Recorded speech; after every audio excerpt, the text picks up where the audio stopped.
Hello, everyone. I am Dr. Katherine Kelly. I'm a holistic health psychologist, author, speaker, but most importantly, right at the moment, I am a soul healing specialist. And part of the reason that I'm doing these emerging souls forecasts is that, of course, I want to help people. I want to help people cope. I want to help people get through this lovely, challenging human condition. But I also am really big on bringing ancient wisdom to the modern soul. And so in this forecast, I use both my own intuition, but I also use a little bit about astrology to help people understand kind of globally what's going on existentially so that you can understand why this might be affecting you individually as well. Because we have to remember we are energetic beings. And even though we're a teeny tiny part of what is on this planet, we are very susceptible to experiencing what's going on around us as well. So that's what these forecasts are about. So, what I've been doing is I've been going through the key points of the astrology in the month that's coming up and helping people understand, okay, if you're feeling this, this is kind of what you should be expecting. And if you're seeing this happen around you, this is, something to just make note of, as well as how to cope. So, I do a little bit of work around how is it that you take this information, you watch it, you observe it, and then once it starts kind of playing out for yourself, you know a little bit more about what to do to take care of yourselves in the process. So this is what this is all about. So I want to talk about May. And, one of the things that I do is I sense everything as energy. So when I tune into the energies of the months that are coming, I just kind of look for themes. I look for energy kind of blips on the screen and what they might mean energetically, what they feel like emotionally. But from an astrology perspective, May is a little bit quiet compared to previous months, which is kind of nice. However, really what we're going to be feeling from an astrological perspective is a little bit of a carryover effect, or in some ways, people can call it a hangover effect from the last few months. So there's been a lot of soul searching. There's been a lot of kind of inner turmoil. There's been a lot of comparing, like, oh gosh, is this what I really want in my life? Is this not what I want in my life? And so April and the months prior were really stirred. We're very much energetically stirred. That doesn't mean May will not be energetically stirred because, like I said, there's going to be like this carryover effect of the intense energies.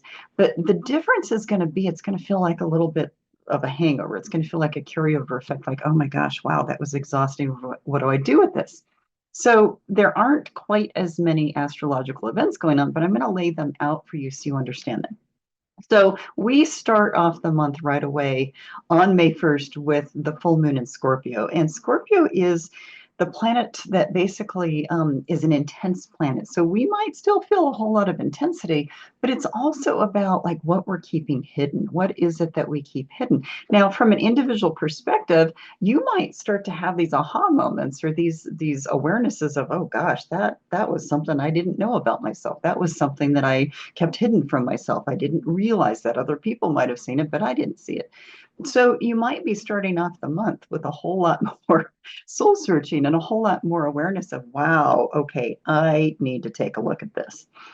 Again, more soul searching, more kind of really getting that discernment going. And I think that's a really important part of this. But you know what a full moon in Scorpio often means is that, again, it's like there's going to be like you're going to see patterns, you're going to see awarenesses. It's like having a microscope on yourself, or it could also be that you're having like X-ray vision. You're able to see things that you weren't able to see before. So that's going to be good.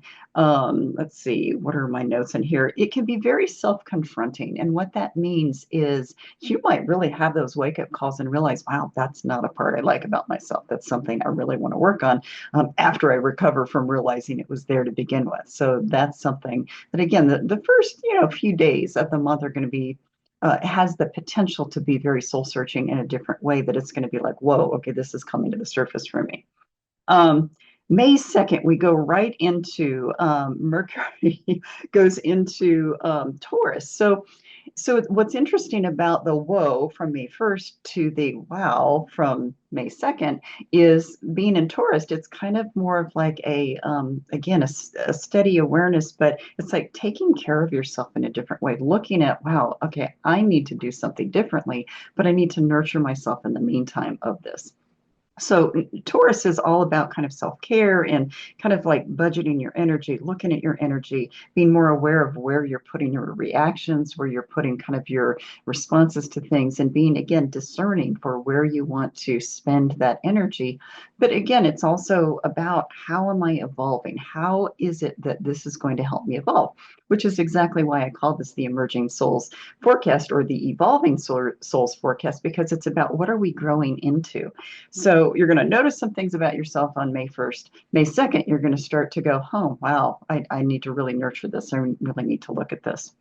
May 6th, Pluto goes into retrograde. That will stay around till like the first week of October.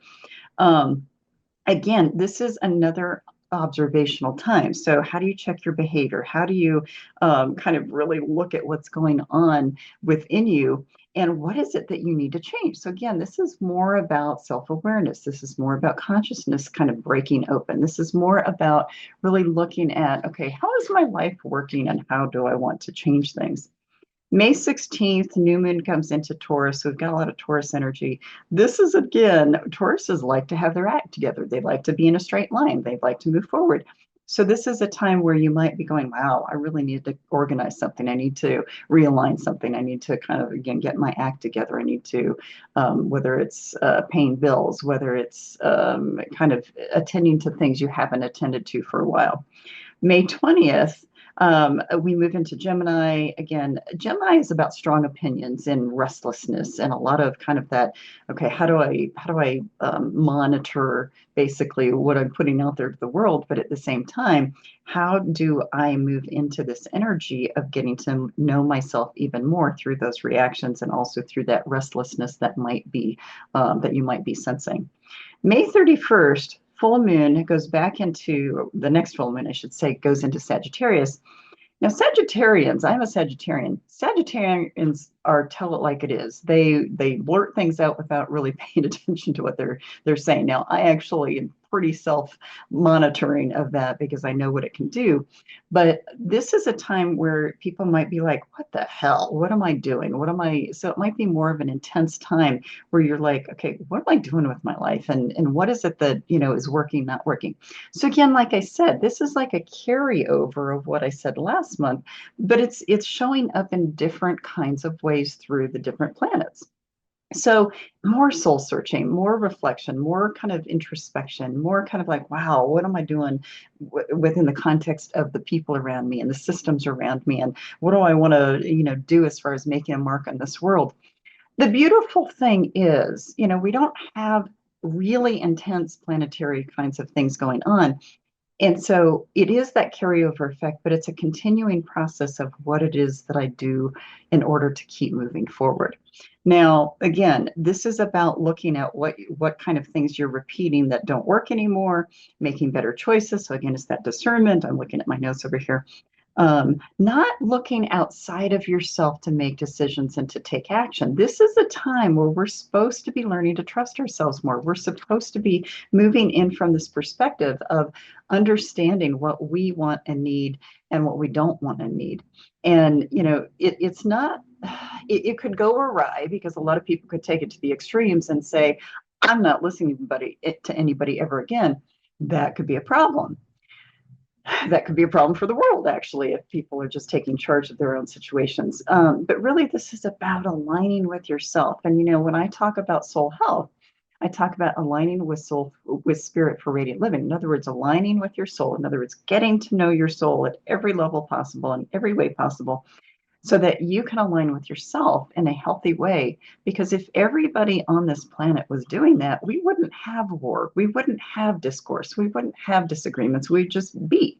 And I'm not saying that that is not a good thing. We need to kind of challenge ourselves to think and expand, but we would be doing it in a much healthier way if everybody was doing their work. So when I talk about energetic hygiene and energetic, like how do you take care of yourself at a time like this? The chaos in the world is going to continue. So this isn't something that's going away. It's going to be, again, triggered by some of the astrology. But when you think about it, you have to look at it as, okay, so yeah, that chaos is not going to go away suddenly.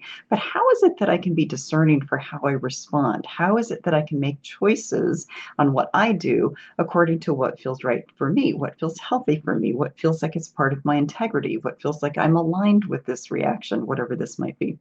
So that's part of this. And so to really pay attention to your reactions over the next month and realize, wait, I want to respond. I don't want to react.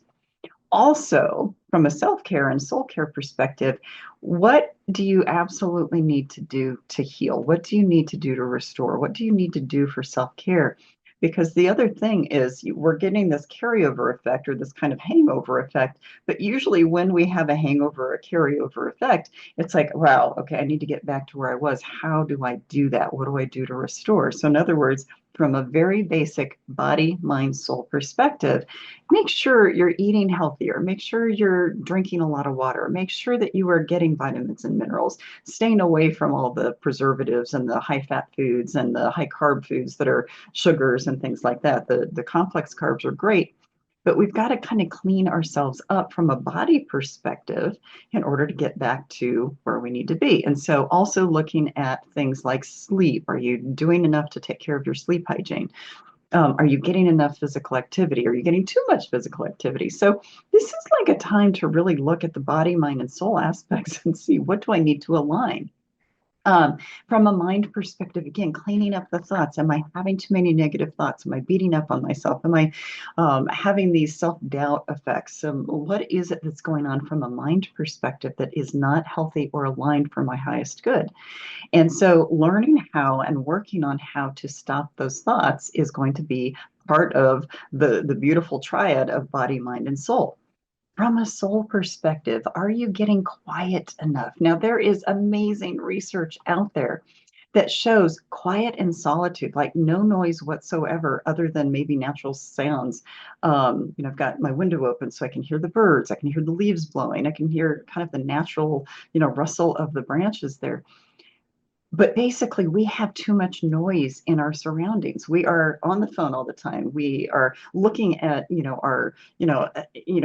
have notifications that pop up all the time for voicemail or text messages or what's showing up on Facebook or whatever. I've shut all of those off, other than my phone.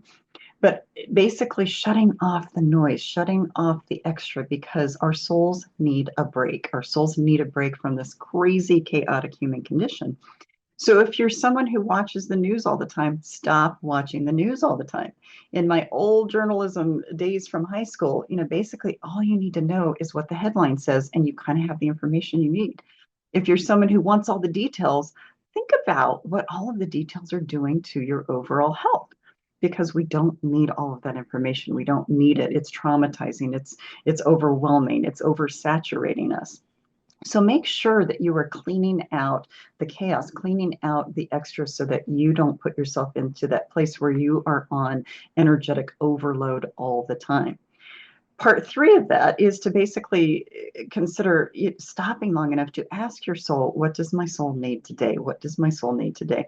What does my soul need in this moment? What is it that I can do to align? Now, when I talk about listening to your soul, it's basically listening deep within and hearing the voice that says, well, yeah, I really need this or I really need that. It's not necessarily coming from here. It's more of a sensation and a sensing of something.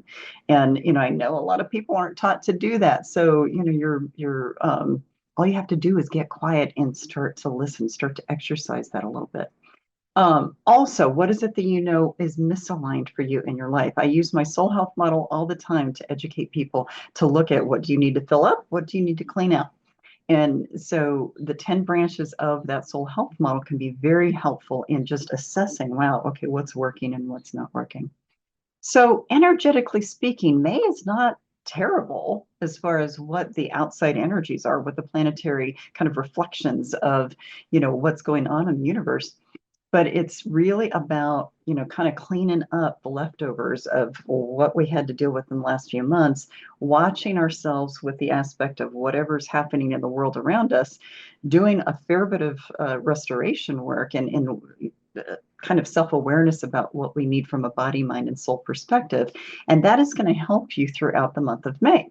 Now, another reason that I want to tell you about this now is that June, July, August are going to be big months again. So this is like a recovery period. This is a time where take a breather, really kind of go within, kind of see what was working, what's not working.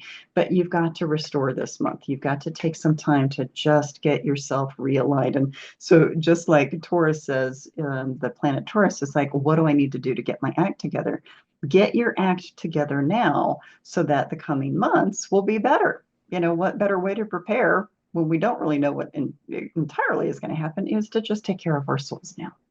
So this is why I like to bring this ancient wisdom to the modern soul, is that from a modern perspective, we have so much to process. We have so many layers of things we have to take care of. And if we don't know that there is something outside of us that is stirring some of this, we're going to lose out, and we can get an edge up on knowing if we can take care of ourselves in these ways. So again, with May, this is kind of a more flowy month. We've got some self exploration to do, but really this is restoration to prepare for things ahead. So would love to hear, again, how this is helping you.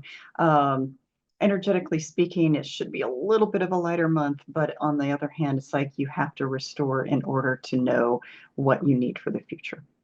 So have a wonderful day. Love to hear your comments, and let me know if there's anything else that you have questions with. Bye-bye.